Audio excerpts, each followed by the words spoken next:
70 లక్షల దాకా ఏదో ఒక ఫ్రెండ్ నమ్మి మోసపోయింది ఏదో ఉందంట, ఏందన్నా? అవునండి, అతను కూడా చాలా బాబాయ్ బాబాయ్ అని నాతో చాలా క్లోజ్గా ఉండేవాడు.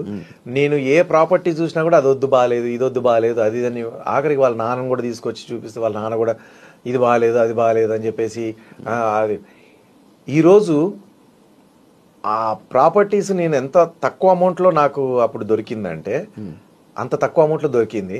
దాన్ని వద్దని చెప్పేసి వదిలేపించి అన్ని అట్లనే వదిలేపిస్తే ఈరోజు అవి ఒక్కొక్కటి 50 కోట్లు 100 కోట్లు అట్లాంటి ప్రాపర్టీస్ అవి. ఈవెన్ మణికొండలోనే 2 acres 11 lakhsకే ఇస్తామన్నారు. మణికొండలో 2 acres 11 lakhsకి ఇస్తామన్నారు. దాంట్లో ఇప్పుడు విల్లాలు కట్టినారు, పెద్ద పెద్ద అపార్ట్మెంట్స్ కట్టినారు. ఒక పక్కకంతా అపార్ట్మెంట్స్, ఒక పక్కకంతా విల్లాస్. అందులో ఒక 20 విల్లాలు వచ్చినా కూడా నా వంతుకి ఆ 2 acresకి 20 విల్లాలు వచ్చినా కూడా ఒక్కొక్క విల్లా 15 కోట్లు. చూడండి, పోనీ 10 విల్లాలు వచ్చినా 100 కోట్లు.